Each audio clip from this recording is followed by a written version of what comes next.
We took apart a couple core transfer cases here. On this side here, we've got a NP249D out of 2000 Dodge half-ton.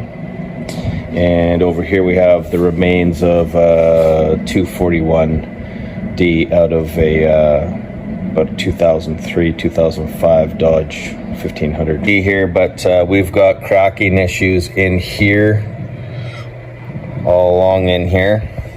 And then again on the bottom, it might even be easier to see from the inside.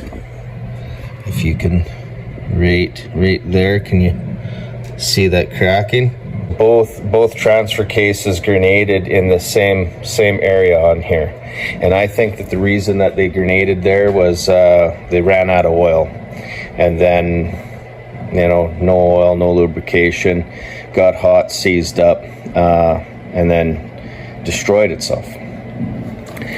In both cases, you had this selector fork here, which was damaged, chewed up, and that's pretty much took most of the damage. And basically in the 241, this is the planetary from the 241. So this, if you see right in there, that was contacting in here, rubbing steel to steel. And then when we flip it over, and also note too, when we flip this thing over, take a look at the pinions here. Now they were heated up real nice. So here's that center gear. We take that out. We take a look down in here, and we can see that it was wiping on there too. So that's this input shaft here. So the input shaft, this part was rubbing on there, and what happened was when I took this apart. So here's another one here, and you can see still fairly tight, right? But when this one here, what happened was I could take this and I can move it up and down. Well, what it was it totally wiped out this bottom bearing, this Teflon kind of bearing that slides down in there. So it totally wiped that out, gone, nothing left. And then it was metal to metal, as you can see, from there to here. And without this bearing in there, then that's that increase of clearance, and that's why this input shaft you could lift it up and down. And you can see where it's all heated up here and everything. Next to that is you take a look at these gears. There you go.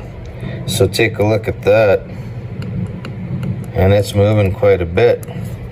You don't want that. You don't want those wiggling that much there. So what I did was I took one of them out, and we take a look here. Here's our pinion gear.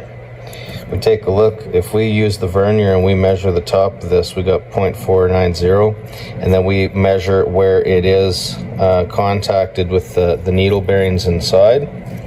So if we take this top kind of Teflon bearing bushing off, you can see inside there is a bunch of needle bearings. They're contacting this pin. Well, when you measure that out, what happened was it wore it down 10 thou. So that's what's given us our wiggle there, is it wore out the pin. So and then if you take this apart, so there's going to be a ring,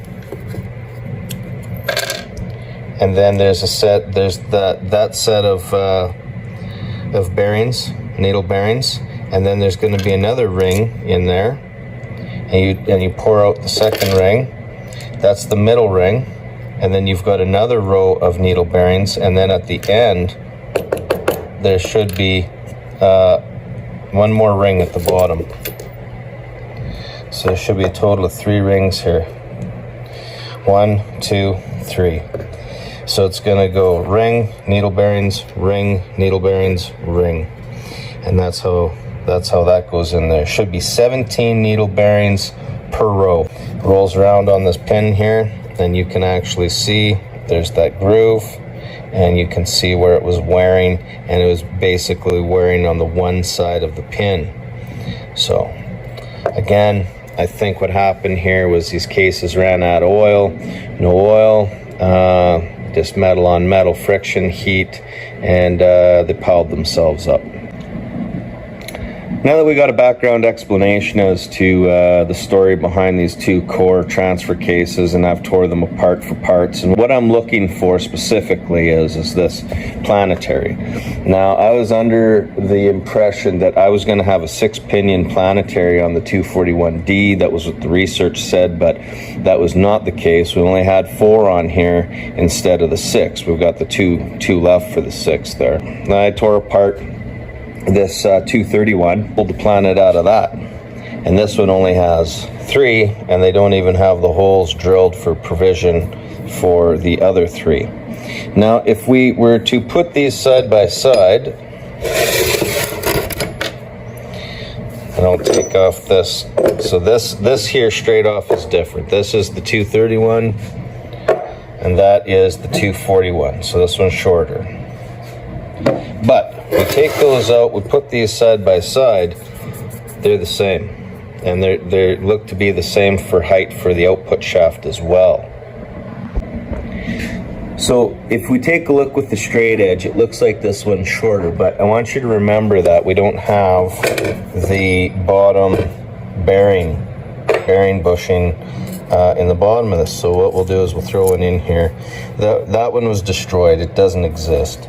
So if we put this back in now, we should be damn close to the same height. And we are.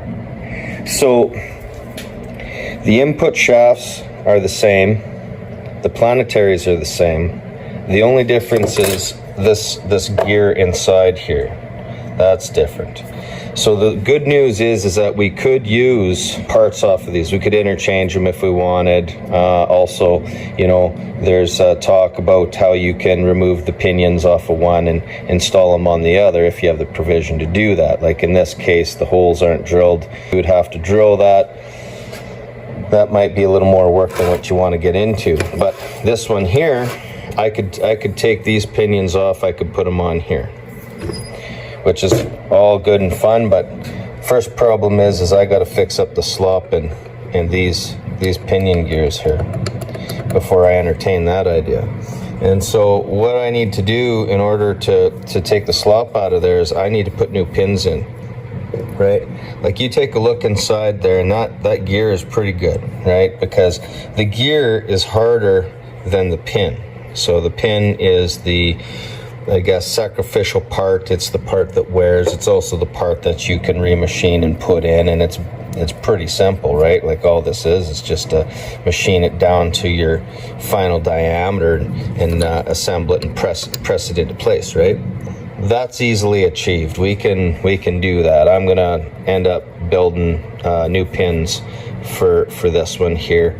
And well, I'll make all 6, so they're all the same. These ones here, I think they're still pretty good, right? But the gears are all good if you take a look again. So this is all heated up, you know, but the gears, none of the gears are damaged because they're hardened, right? They were able to withstand the abuse. All the gears are good. That is not a problem for us. We can reuse our gears, put it all back together, and reassemble it. The way this thing goes is you've got your bottom